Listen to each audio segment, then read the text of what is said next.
ತುಮಕೂರು ಜಿಲ್ಲೆ ಗುಬ್ಬಿ ತಾಲೂಕು ಹಾಗಲವಾಡಿ ಹೋಬಳಿ ಹೊಸಕೆರೆ ಗ್ರಾಮದ ಶ್ರೀ ಲಕ್ಷ್ಮೀ ರಂಗನಾಥ ಸ್ವಾಮಿ ದೇವಸ್ಥಾನದ ಸಮುದಾಯ ಭವನದಲ್ಲಿ ಜಿಲ್ಲಾ ಪಂಚಾಯತ್ ತುಮಕೂರು ಹಾಗೂ ಹಿರಿಯ ಸಹಾಯಕ ತೋಟಗಾರಿಕೆ ನಿರ್ದೇಶಕರು ಗುಬ್ಬಿ ಇವರ ಸಹಭಾಗಿತ್ವದಲ್ಲಿ ರೈತರಿಗೆ ತೆಂಗು ಮತ್ತು ಮಾವು ಬೆಳೆಗಳಲ್ಲಿ ರೋಗ ಕೀಟಗಳ ನಿಯಂತ್ರಣ ಮತ್ತು ವೈಜ್ಞಾನಿಕ ಬೇಸಾಯ ಕ್ರಮಗಳು ಹಾಗೂ ಅಡಿಕೆ ಬೆಳೆಯಲ್ಲಿ ಲಾಭದಾಯಕ ಅಂತರ ಬೆಳೆ ಮತ್ತು ಜೇನು ಕೃಷಿ ಪದ್ಧತಿ ಬಗ್ಗೆ ತರಬೇತಿ ಕಾರ್ಯಾಗಾರ ಕಾರ್ಯಕ್ರಮವನ್ನು ಶ್ರೀ ರಂಗನಾಥ ಸ್ವಾಮಿ ದೇವರಿಗೆ ಪೂಜೆ ಸಲ್ಲಿಸಿ ನಾಡಗೀತೆ ಹಾಗೂ ರೈತಗೀತೆ ಹಾಡುವುದರ ಮೂಲಕ ದೀಪ ಬೆಳಗಿಸುವುದರ ಮೂಲಕ ಕಾರ್ಯಕ್ರಮಕ್ಕೆ ಚಾಲನೆ ನೀಡಲಾಯಿತು.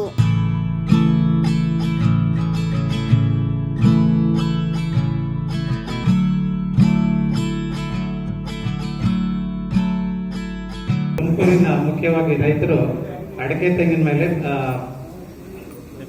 ಡಿಪೆಂಡ್ ಆಗಿದ್ದಾರೆ. ಇದರಲ್ಲಿ ಅಂತರ ಬೆಳೆಯನ್ನ ಯಾಕೆ ಬೆಳಿಬೇಕು?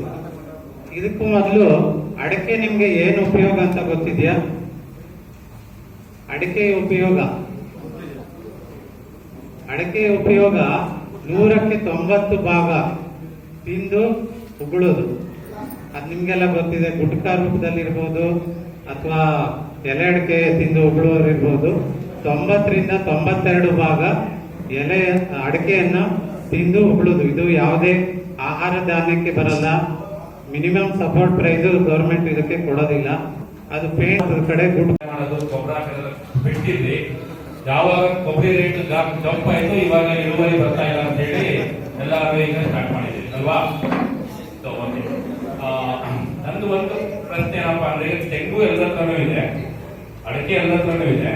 ತೆಂಗು ಮತ್ತೆ ಅಡಿಕೆ ಒಂದೇ ಕಡೆ ಯಾರ ಹತ್ರ ಇದೆ? ಒಂದೇ ಜಮೀನಿನಲ್ಲಿ ಸರ್ ಹೇಳಿದಂಗೆ ಅಂತರ ಬೆಳೆಗಳು ಏನೇನು ಹೇಳಿದ್ರು ಆ ತರ ತೆಂಗಿನ ತೋಟದ ಮಧ್ಯೆ ಅಂತರ ಬೆಳೆಯಾಗಿ ಅಡಿಕೆ ಯಾರು ಹಾಕಿದ್ದೀರ? ಆಲ್ಮೋಸ್ಟ್ 70% ಏನಿದೆ ಎಲ್ಲರೂ ಹಾಕಿದ್ದೀರಿ. 30% ಹಾಕಿಲ್ಲ. ಓಕೆ, ಹಾಕಿರೋರು ಹೇಳಿ ಈಗ ಇಳುವರಿ ಜಾಸ್ತಿ ಆಗಿದೆ, ಕಡಿಮೆ ಆಗಿದೆ.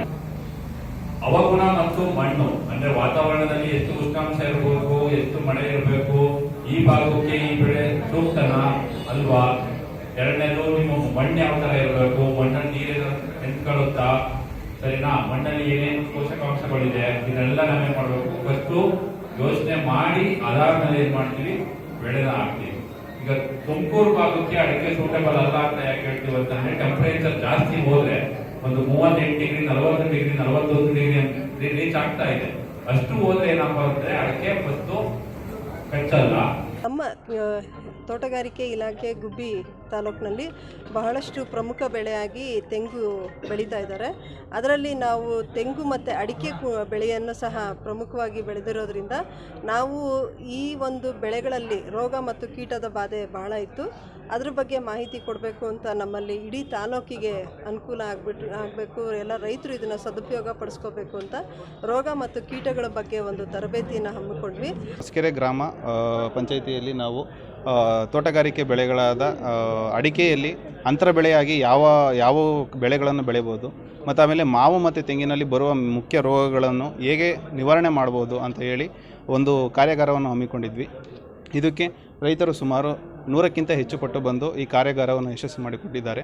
ಇದರಲ್ಲಿ ವಿಷಯ ತಜ್ಞರಾದ ರಾಮಚಂದ್ರ ಹೆಗಡೆ ಸರ್ ಅವರು ಬಂದು ಅವರು ಅಡಿಕೆಯಲ್ಲಿ ಬೆಳೆಯಬಹುದ ಅಂತರ ಬೆಳೆಯಾಗಿ ಕಾಳುಮೆಣಸು ಆಗಿರ್ಬೋದು, ಏಲಕ್ಕಿ ಆಗಿರ್ಬೋದು, ಬಾಳೆ ಆಗಿರ್ಬೋದು, ಪಪಾಯ ಆಗಿರ್ಬೋದು ಮತ್ತು ಇದರಿಂದ ಹೇಗೆ ಲಾಭ ತಗೋಬೋದು, ಇದರದ್ದು ನ್ಯೂಟ್ರಿಷನ್ ಹೇಗೆ ಮೇಂಟೈನ್ ಮಾಡ್ಬೋದು ಮತ್ತು ವೈಜ್ಞಾನಿಕ ಬೇಸಾಯ ಕ್ರಮಗಳನ್ನು ಯಾವ ರೀತಿ ಇಲ್ಲಿ ಗುಬ್ಬಿ ತಾಲೂಕಿನ ರೈತರು ಅನುಸರಿಸ್ಬೋದು ಅಂತ ಹೇಳಿದ್ದಾರೆ.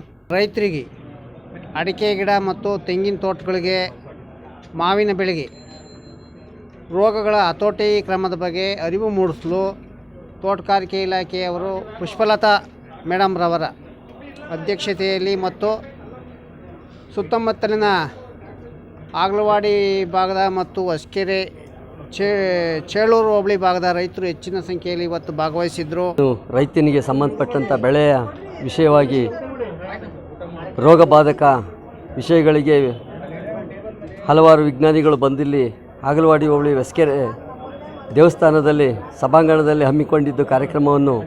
ಆ ಕಾರ್ಯಕ್ರಮದಲ್ಲಿ ರೈತರಿಗೆ ಅನುಕೂಲವಾಗುವಂಥ ಕ್ರಿಮಿಕೀಟಗಳನ್ನು ನಾಶಪಡಿಸಲು, ಬೆಳೆಗಳಿಗೆ ಉತ್ತಮವಾದ ಏನೇನು ಯಾವ ಬಗ್ಗೆ ಅವಕ್ಕೆ ನೀರು ಗೊಬ್ಬರ ಸಿಂಪಡಿಸಬೇಕು, ಜೇನು ಯಾವ್ಯಾವ ಬೆಳೆಗಳನ್ನು ಬೆಳಿಬೇಕು ಅಂತೇಳಿ ಎಲ್ಲ ಸವಿಸ್ತರವಾಗಿ ನಮ್ಮ ರೈತರಿಗೆ ತಿಳಿಸಿರುವ ಈ ಕೆಲವೊಂದು ವಿಜ್ಞಾನಿಗಳಿಗೆ ನಮಸ್ಕರಿಸ್ತಾ